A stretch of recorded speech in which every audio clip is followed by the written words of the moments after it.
I don't know. How about Unsolved Mysteries and... Yeah, Unsolved Mysteries with cheating evidence. Let's watch that. Lazy Masquerade. And then we'll watch Kofuku's video. And if you guys have any videos, share them.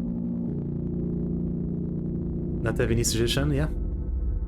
It ends up falling asleep. Really? Do you not have nightmares after that? I'm from the UK, and as you probably know, it gets a little wet here. Living in London, it's a struggle finding a pair of shoes to keep my feet dry. Which is why I'm excited to introduce when you today's get sponsor, stabbed and bloody. Vessi, who make the best shoes for both winter and wet weather. Sorry about that. Vessi Stormburst range aren't just stylish. They're 100% waterproof, with a lugged rubber outsole for extra grip on slippery surfaces, and added lining inside for extra warmth in the cold. Discord. All that protection from the elements won't slow you down either. They're lighter than boots, and slip on and off easily. They're made from Dymatex, a super soft knit material that's both durable and breathable, Me always buying so they the keep your cheapest feet shoes, warm in the chilly months and it still lasts 2 cool years. in the summer. I can pop them on in the morning, walk around town in them all day, and not worry about all the puddles soaking through to my socks. $20 max. Honestly, it's nice to have a pair of go-to shoes you can wear without a second thought, and know they're suitable for whatever nature throws at you. Vessi also have loads of other styles you can choose from, in a range of colours, so there really is a pair for everyone. Check out Vessi Stormburst and all of their other shoes at vessi.com/lazy You never remember your dreams? Get your Vessi sneakers in the size you want right Damn, now. I have so many nightmares. I wish I had like the ability to not remember them. Yeah. Order. That'd be nice.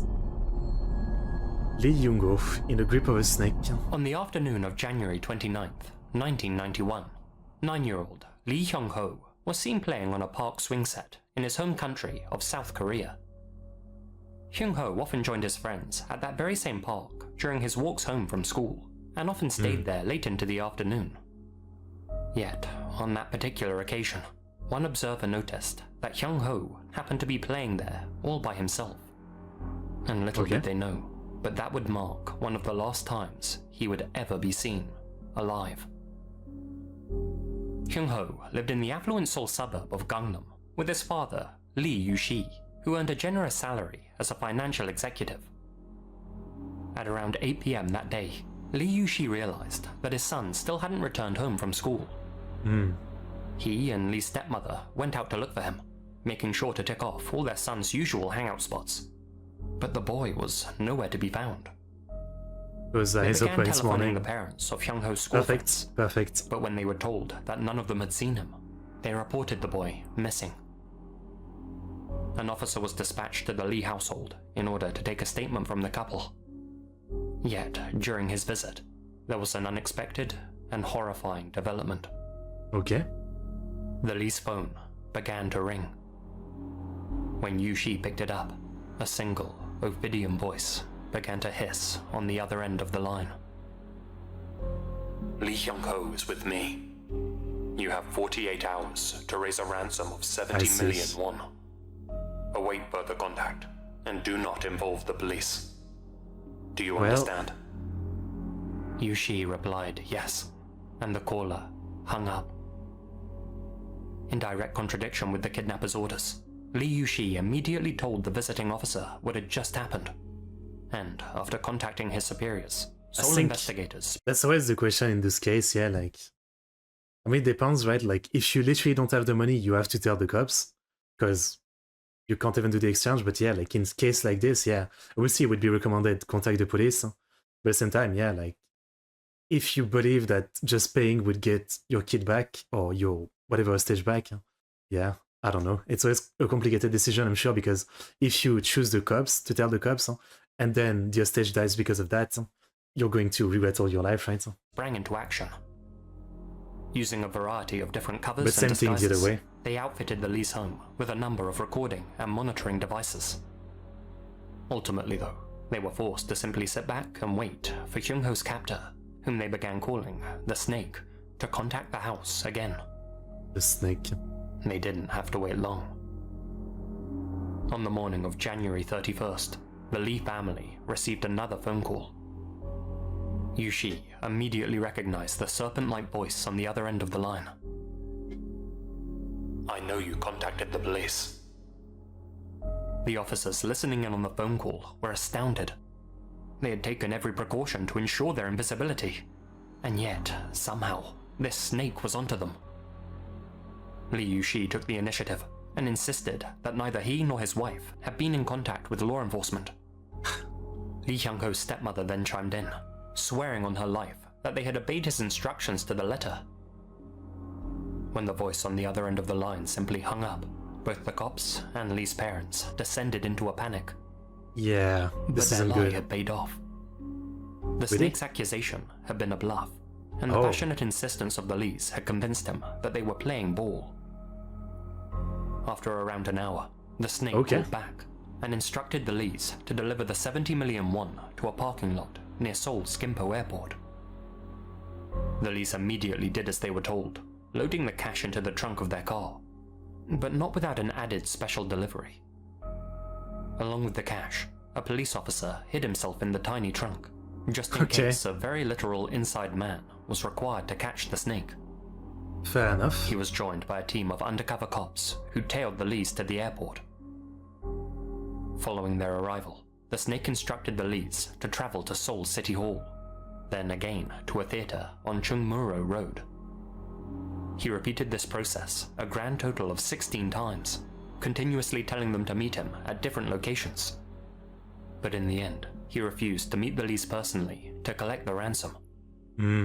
Frightened and dismayed, the missing boy's parents were forced to return home for a restless night, Yeah. and were exhausted the next Can't morning imagine. when the phone once again began to ring. This time, Hyung-ho's captor instructed the boy's stepmother to drive the ransom money to a prominent local newsstand at exactly 2:30 a.m. Yeah. Accompanied by a police surveillance team, Lee's stepmother waited at a safe distance to ensure that this time the exchange would take place. But to their frustration, the snake didn't show. Very The cautious, Lees huh? were forced to wait until February 5th, a full week after their son had gone missing, for the kidnapper to once again contact them. This time, they were told that instructions would no longer be delivered by telephone, but rather by text messages and handwritten notes. That makes sense. The first text message they received instructed them to go to a secluded part of the city. There, the Lees found a note. On that piece of paper, the snake had written 2 bank account numbers registered with Hanil Bank, along with instructions to transfer 20 million won to each account. On the that seems advice a of the police, the lot less Lees safe only now. half obeyed the snake's instructions I don't know and if the snake is transferred smart only or one of not. the ransom I don't payments know. to the listed accounts. They attached their own note, implying that the rest would be Like, there's a reason for cash, right? I mean, the second you go with a bank account, it's gonna be traced, and that seems like trouble. There's a reason, like, usually it's as for cash, you know, like a stage and all that. transferred on the return of Hyung-ho. When the snake didn't reprimand them for the move, it was interpreted as proof that the boy was still alive. The Lees had to wait another week for Hyung-ho's captor to contact them again. This time, however, he instructed the boy's grandfather, Lee Woo-sil, to clamber under the pier of Seoul Bridge on 88th Avenue at exactly 8 p.m. On this occasion, the Lees weren't so quick to follow the man's instructions and demanded to speak with their missing son Right, first. at this point, yeah. They were aggressively shot down by the kidnapper, who told them to shut up and obey his demands if they valued their son's life. Scared into submission, Might the Lees already be followed dead, the yeah. next set of instructions, which involved traveling to the southern section of Yanghua Bridge. Once they arrived, they were to place the money on the bridge before leaving the area entirely. The Lees followed the commands to the letter. Only, instead of filling a bag with the remaining ransom money, only the top layer of cash was genuine. I guess it sounds like there's multiple kidnapper, maybe, and they keep arguing about, like, the most logical way to do it, because they probably assume the police is involved. So, like, best way to do it to get away with it. So they think probably, I don't know, if it's on a bridge, you know, we can drive by, someone gets out real quick, gets the cash, and then maybe we can leave. They keep showing the education because they keep thinking of ways that they can be caught. So they keep trying to think of a better way, I guess. Rest were fake bills used by negotiators during hostage situations. The package was to serve as nothing but bait, and it was bait that the snake would finally respond to. But at the crucial moment of truth, the police somehow screwed up the entire operation. Fuck off.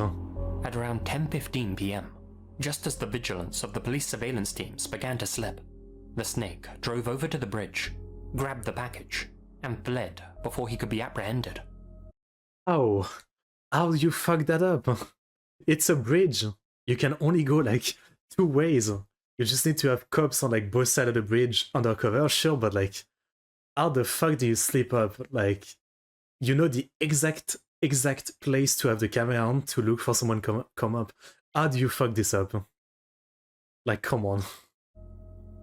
The police were so badly caught off guard that they failed to even record the vehicle's license plate. Oh my god. 장소가 엉뚱한 걸로 있기 때문에 와서 보니까 이미 돈은 없어진 상태였죠. 그래갖고 시간이 약 3, 4분가량 될 겁니다. Oh my god. As word of the failure spread up the chain of command, they knew they'd be held to pay, both from their superiors and the snake. Within the hour, a call had been placed to Li Yushi's personal telephone. They killed the kid if he was still alive. It seems you don't want to get your son back. This is the last time we'll contact you. Li Yushi began pleading for another chance, but it was too late. The snake hung up and remained true to his word. In response, the Korean police moved to freeze both accounts listed on the previous note, ensuring the 20 million won ransom could never be withdrawn. Days later, the manager of a bank branch in central Seoul contacted law enforcement, claiming a man had just fled from his premises after being refused access to one of the frozen accounts. One of the tellers gave a description of the man, but it proved too vague, and the police turned to the bank surveillance cameras for more clues. Yet, while forensic analysts pored over the bank's CCTV footage, a shocking and heartbreaking discovery was made near Han River Park. No. What's up? Lying in a drainage channel was the body of 9-year-old Lee Hyung-ho. The boy's eyes, nose, and mouth were all covered in black duct tape, with his hands and feet bound with nylon rope. Like, why do that? I mean, we all understand that when you take an hostage for ransom, you know, you really have to threaten like you actually mean to kill them, but like, why actually go through with it? Like, pure evil at that point, like, there's literally no point. I mean, like, if you weren't going to get the money, why even go through killing? Especially a 9-year-old. The cause of death was determined to be suffocation, with the coroner surmising that Hyung-ho's killer had simply placed some tape over his mouth and nose and watched him writhe and squirm until he ran out of oxygen. Resident Evil? Okay. It also emerged that the remnants of food found in Hyung-ho's stomach consisted of the same meal he had eaten at his classmate's house the day he disappeared, meaning that in all likelihood, he had been slain on the same day he was taken. Actually, I wonder if this was an accident, like, you know, just put some tape on him and fucked it up and so he couldn't breathe, yeah. Total of 44 days, Hyung-ho's killer had simply taunted and toyed with his victim's family, knowing full well that they would never see him alive again. In the years that followed Lee Hyung-ho's slaying, numerous composite sketches of the suspect have been produced and circulated. But never found us. Excerpts of the snake's voice have also been widely distributed, in hopes that someone, somewhere, might recognize him.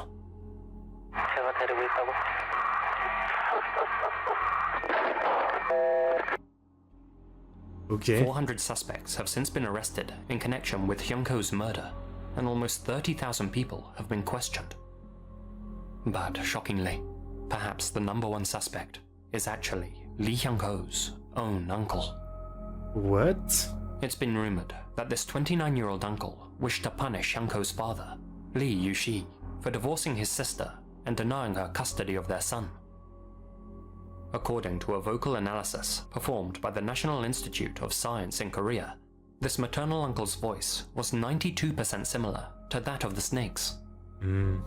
Furthermore, this uncle was also in dire financial straits at the time of the boy's kidnapping, and the names attached to the bank accounts on the ransom note also belonged to friends of that very same uncle. Oh, okay, so there's a connection. When it was discovered that this uncle wasn't in Seoul on the day of one of the proposed exchanges, it was determined that more than one kidnapper was involved, and that it was probably a whole team working to extract as much money from the Lees as possible. Yet, at the end of the day, Real life, theories it's counted a for real life nothing. case. And without any solid evidence to convict any potential suspects, the case was doomed to stall and stagnate. Frustratingly, Korean law means that the statute of limitations on Lee Hyung-ho's slaying expired in 2006, so whoever killed him will never be brought to justice. I really hate the concept of statute of limitation. It's like, I can understand that after some time, you know, you can't have officer constantly trying to like solve a case that's 20 years old. I understand that, but if, you know, down the line someone brings some new evidence or something, it should be able to be reopened, right? Like, why make it an arbitrary dumbass limit of statute of limitation? Yeah, someone was killed 20 years ago, so who cares at this point? Let's move on. I don't know. Like, if there's new evidence or something being brought, you know, it should matter. Like, it's so stupid. When contacted for an interview in 2011, Lee Yu-shi expressed his disappointment, stating that there should be no restrictions set on the pursuit of murderers. Right. Yet he also added that he valued answers more than justice. Rather than punish my son's killer, I would prefer to ask him, why? Lee Yu-shi stated. But it seems the answer to that question is already clear. Whoever took Lee Hyung-ho's life was violently jealous, despicably greedy, and never intended to redistribute wealth. Instead, they wanted to punish Lee Yu-shi, and to do so, they inflicted a wound which could never, ever heal. I mean, you are assuming a lot. Lee I don't know Hyung-ho's if case has since been adapted like the uncle theory is quite right. I don't know. into TV dramas and movies, and was the basis for 2007's Voice of a Murderer. Rest in peace. That's fucked up, man. I don't know if, like, obviously he didn't go too much into detail. I wonder if, like, the forensic analysis said that it could have been an accident, in the sense of, like, it doesn't change that he's dead, but, like, the killer didn't want to kill the kid, but he accidentally killed him with duct tape. Like, you know, I feel like that's something that could happen, right? You try to, like, shut him up, but you accidentally cover too much and he can't breathe. Yeah. Fucked up. Marilyn Bergeron, following her last known steps. Marilyn Bergeron was born in the French-Canadian city of Saguenay. A bright girl, she showed signs of musical talent from a very early age, was fluent in both French and English, and dabbled in Spanish, Russian, and a host of other foreign languages. Okay, maybe not the others. After graduating from technical college with a media Am I degree, fluent in English? Marilyn moved to Montreal by I don't know herself about that. in 2005, leaving her parents back in Quebec City. She worked a variety of jobs, from sales assistant to freelance sound editor, but was ultimately focusing on a job in the finance industry. However, after just a few months of vocational training, Marilyn dropped out of her program to pursue a career as a flight attendant. She told her parents that the job was an opportunity to travel at a heavy discount. She could chase a solid career anytime, but she wanted to explore the world while she was still young. Marilyn's parents later said that such a decision was typical of their daughter, who was often indecisive and reckless. But if she believed that the job would make her happy, her parents supported her decision. Why not? In early 2008, however, Marilyn telephoned her mother to explain that she no longer felt safe in Montreal. Her mother asked her why, but Marilyn seemed unwilling or unable to explain. Okay. She invited Marilyn to stay with her back in Quebec for a couple of days. But as the weeks went on, Marilyn's short stay at her parents' house turned into a permanent residency. After a few weeks of living with them, Marilyn's parents asked her if she was ready to move back to Montreal. She replied by saying that she never wanted to return to that city as long as she lived. When pressed on why exactly, Marilyn simply burst into tears.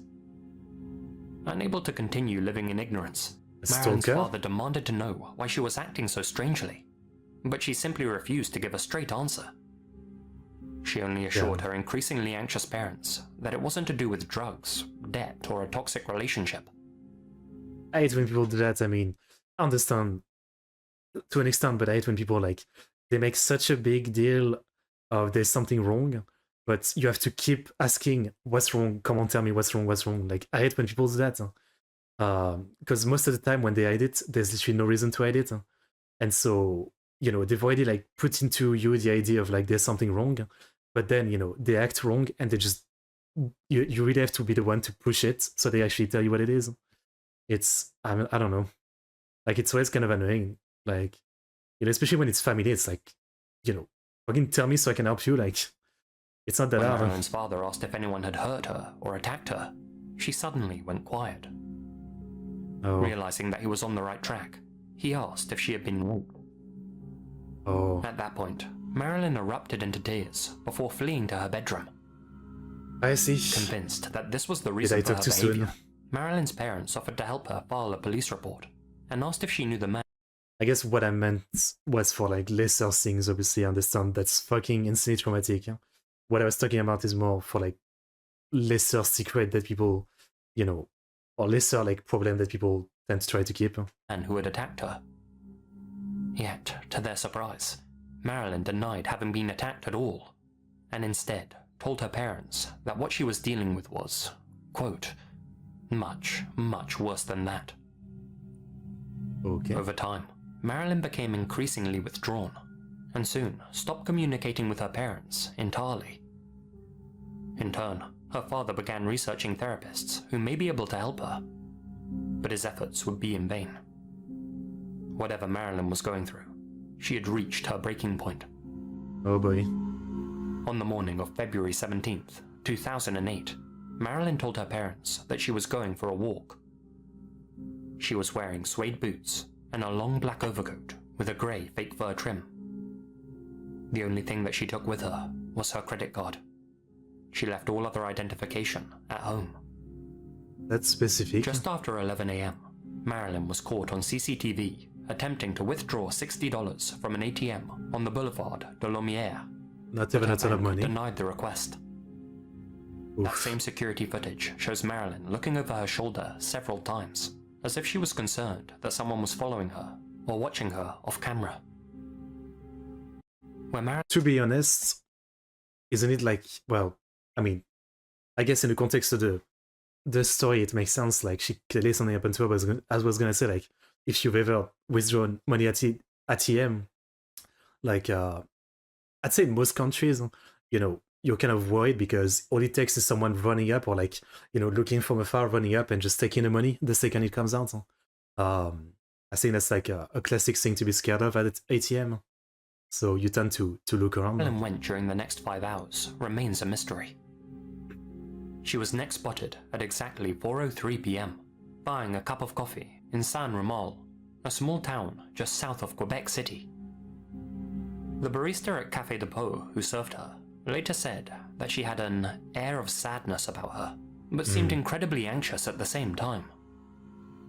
The exchange marked the last time that anyone would see or talk to Marilyn. Damn. After that, she dropped off the face of the earth entirely.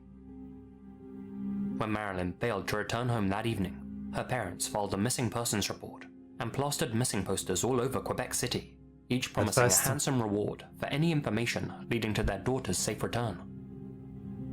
Hope burned brighter when renowned French-Canadian journalist Claude Poirier got involved. He personally went to the same ATM as Marilyn before she disappeared, and based on the angle she was looking over her shoulder, he deduced that she must have been looking at a car parked on the street outside. While it was possible that Marilyn used public transport to travel to Café de Pau, she wasn't caught on any other CCTV cameras.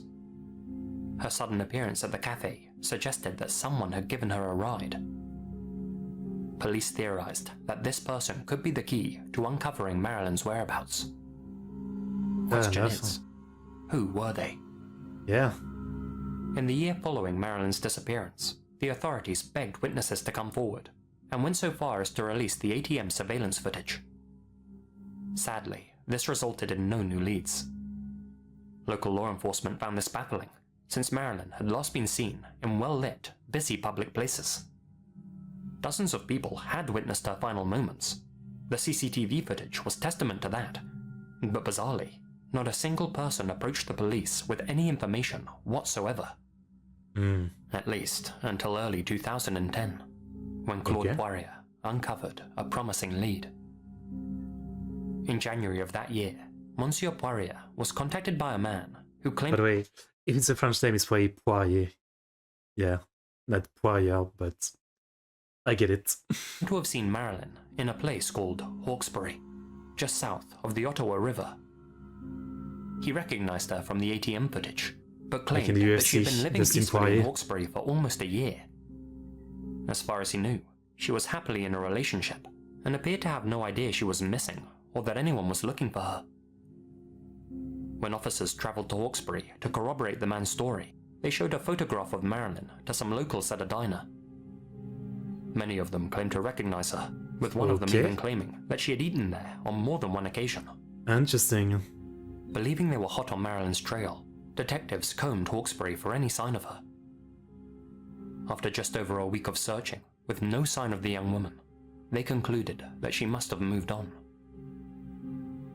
Between the years of 2010 and 2017, the investigation into Marilyn's disappearance stagnated, and the case Damn, so that would, I mean, maybe this is a wrong trail. You never know, right? But otherwise it would imply that she just, after whatever happened, she got scared, she got back to her parents, and after a while she just decided to literally like abandon her parents and disappear. That's so random. eventually went cold. Marilyn's parents were quick to voice their discontent with the efforts of the local police, and rebuked one detective's claims that they had done their best. In their words, the authorities were refusing to treat Marilyn's disappearance as a criminal case, and instead of murder or trafficking, favored an explanation of voluntary disappearance or suicide. In her parents' opinion, Marilyn must have witnessed some kind of violent or disturbing crime whilst in Montreal. Witnessing it had made her the target of some very powerful, very frightening individuals, meaning she was Maybe. forced to flee the city. But then, somehow, those same individuals tracked Marilyn down to her parents' house in Quebec, and after following her all the way to a small, suburban town, they silenced her forever. Yeah, that sounds kind of over the A top, police but spokesperson dismissed the like, Bergeron family's there claims must be as something, pure yeah. fantasy, and while he empathized with their grief, he said there was likely a much more simple explanation for what happened to their daughter. However, in late 2017, an old college friend of Marilyn's was approached by a journalist.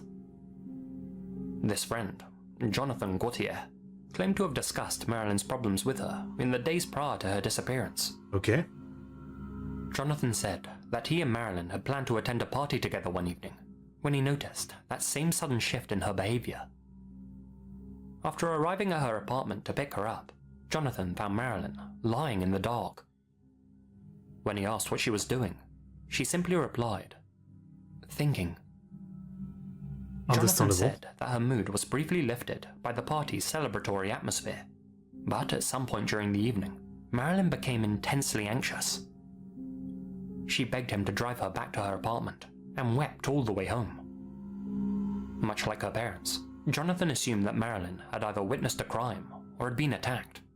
But again, she denied both possibilities. Damn, so When no pressed one for got... details, Marilyn Okay. remained tight-lipped, stating only what she would later repeat to her parents, that the truth was much, much worse than What does that mean? The truth is much, much worse. Like, where does that leave? Oh. Wait. If she hasn't been attacked or she hasn't noticed someone else being attacked, is she the one who did the crime? Like, she's the one who did something fucked up? anything Jonathan suggested. "You can't even imagine what I've been through," she said. It felt to Jonathan that if Marilyn were to tell him exactly what had happened, his life would somehow be at risk too. Jonathan's account reignited media interest in Marilyn's case, and as news of her disappearance reached the wider Western world, the investigation began to pick up steam once again. Okay. In October of 2022, Canadian investigators announced another possible sighting of Marilyn in Hawkesbury. One of the townsfolk had informed them that back in 2009, in the early hours of a cold December morning, he and his wife had been awoken by an unexpected caller. When they opened their front door, they found a visibly upset young woman standing on their porch, wearing only a light jacket, white t-shirt, jeans, and high heels. This struck the couple as odd. The woman's attire was nowhere near warm enough for the frigid Canadian winter, Yeah. and yet she didn't seem to feel the cold. They asked how they could help her, and the woman asked to use their phone. The couple invited her in, offering her a towel and a hot drink while she made her call. After failing to get a connection, the woman apologized for the disturbance, then asked for directions to a nearby landmark. She declined the man's offer of a ride, claiming it was close enough to walk, and that she wouldn't be out in the cold for long. Then, as quickly as she had arrived, the young woman departed.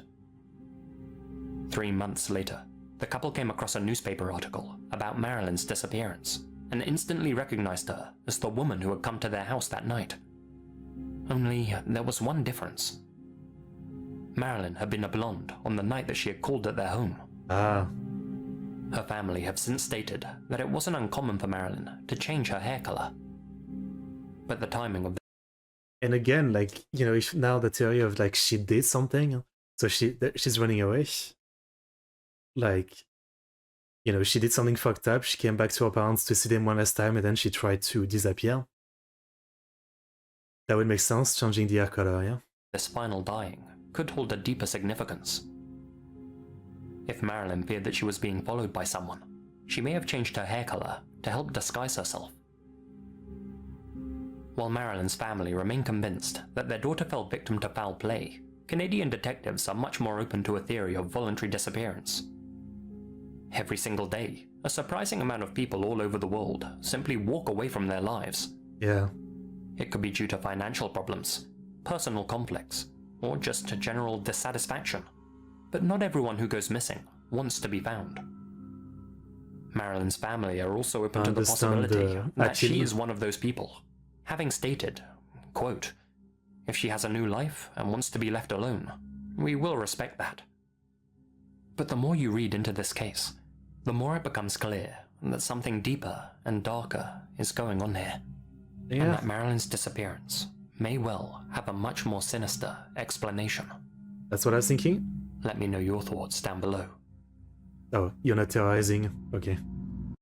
I don't know, like from some of the things mentioned, and the way she repeated both, you know, something happened, was done to her, or she saw something fucked up happen. The only other option is that she did something. You know what I mean? That's all I can think. Okay, well, very messed up, and I hope one day the answer is found. I don't know. Like, it's always the frustrating things with these kind of videos where like there's no, it's not solved. It's you know, it just leaves so many questions, and yeah, you can just hope one day there'll be answers. Yeah. All right.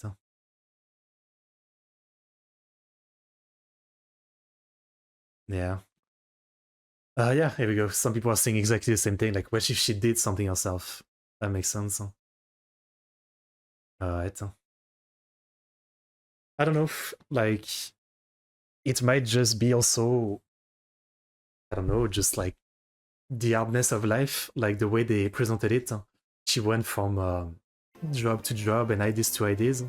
You know, they presented her as someone who doesn't really know what she wants to do, so maybe she was overwhelmed with that. So she quit or something, and then she came back to her parents, and then she decided, you know what, I'm just gonna disappear. I don't know, but I think the theory of like she did something might be more realistic.